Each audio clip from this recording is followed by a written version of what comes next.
A wise person once said that the best time to plant a tree was 20 years ago, and the next best time to plant a tree is today. So if you want to grow, if you want to develop yourself, you must start today.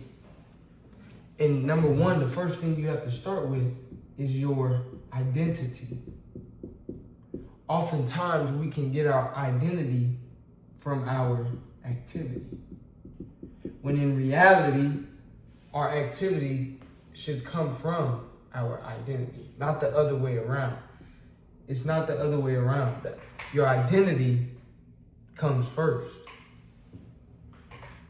And this is a big shift because oftentimes society will judge you based off of your activity. People will tell you you're only good as what you can do for them. People will tell you you're only good for what you can do. That's activity. But the reality is you are worthwhile, you are valuable based off of who you are because you're a human being, not a human doing.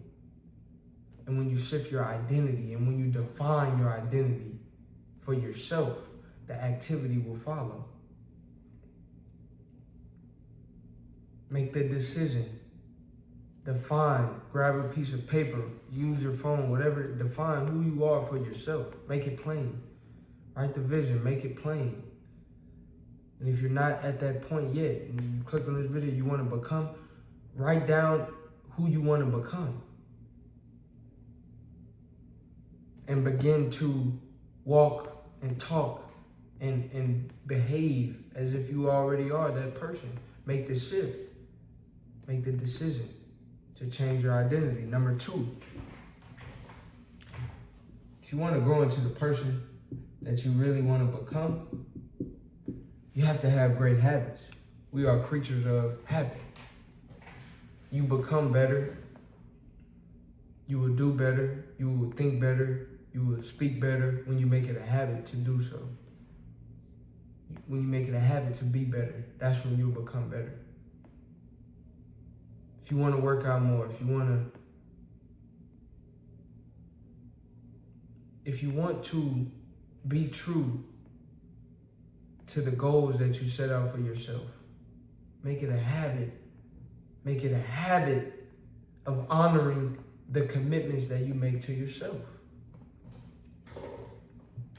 Make it a habit. And for example, if you want to work out more, set your clothes aside the night before. So when you wake up, your clothes are already ready. Some people go to sleep in in their gym clothes, in the outfit they want to wear to the gym. Me personally, I wouldn't do that, but you got to do what floats your boat, right? I work out every day, but it's a habit. Some days, six days out of the week, some days rest day, 5 days out of the week. But for the most part, I am in the habit of working out consistently. Creating YouTube videos, it's a habit. So whatever you want to be a part of your life, make it a habit. If you want to eat healthier, just make it a habit. Doesn't mean you'll be perfect. It's about progress, not perfection, but you want to have good habits. And when it becomes a habit, when it becomes part of your routine, it takes less willpower. It takes less discipline. You don't have to think about it.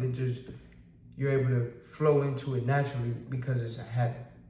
Number 3, if you're enjoying the video thus far, like, comment, subscribe, send this to someone that you know needs to hear it.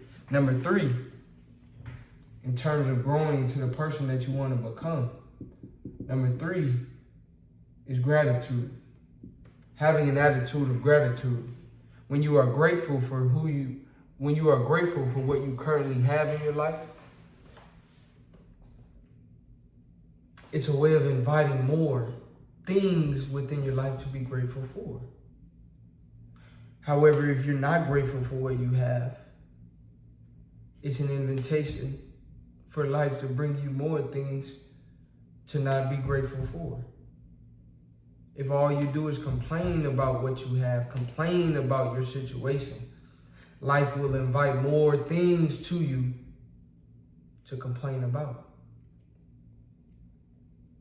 I was listening to a young brother, he said, how you think creates how you feel.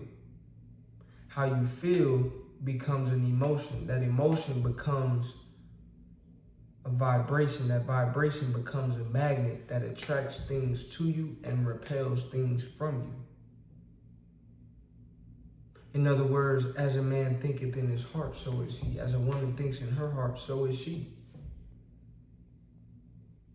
How you think creates a feeling. That feeling creates a vibration, an energy that attracts things to you and repels things from you.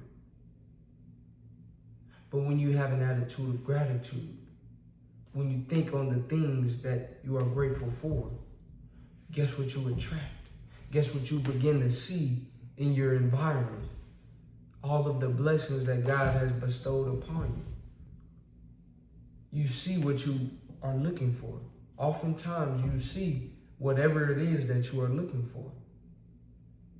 Listening to an interview, and on the interview, one of the guests on the interview, he asked everybody else to look around the room and name all of the green things that you see. He said, all right, I'm gonna give y'all 10 seconds. I want you to count how many green things you see. Don't count out loud, just wait till the 10 seconds is over and then tell me the number that you get. So the 10 seconds went by, they told him the number. He said, all right, I want you to do another round of the game, but this time, look for the red things. Count how many things that you see in your room that are red. And after the 10 seconds is over, tell me what number you get to. And then after they did that, they told him the number. Then he said, all right, now I'm gonna ask you a question. I need you to answer right after I ask you the question. How many orange things did you see? And they freeze up. They said, oh, man, you didn't ask me about orange. You said green. You said red. You didn't say orange. So they couldn't give him a number, right? Oh, well, how about blue? What about white? What about yellow? They couldn't give him the number. Why? Because they only saw what they were looking for. Does that mean that because they were only looking for green and red, does that mean that there was nothing blue or purple? Nah, that's not true. The blue, the purple, everything else is there, but you only see what it is that you're looking for. So have an attitude of gratitude that will help you along your journey, and you'll realize that you may realize that you have a lot to be grateful for. Number 4, last but certainly not least, I know it's cliche, but along the journey of you growing into who you desire to become, don't give up. Don't give up. Don't give up. If you're going through pain, if you're going through a hard time, if you're going through adversity, if you're going through mental suffering, spiritual pain, then get something from your pain. Don't go through it and without getting something in return. The only way you'll get something in return is if you don't give up. If there's light at the end of the tunnel, you won't ever reach the light if you stop. You have to keep moving. You have to keep walking. You have to keep pushing. You have to keep going. Though it's dark, though it's painful, though it's tiring, though it can be demoralizing at times, keep going, keep grinding, keep working, keep pushing, keep walking, keep moving, keep grooving. And if you enjoyed the video, like, comment, subscribe. Send this to someone that you know needs to hear it. This is Big Game Chain. You know the name, the most authentic in the game. Check out my channel for more.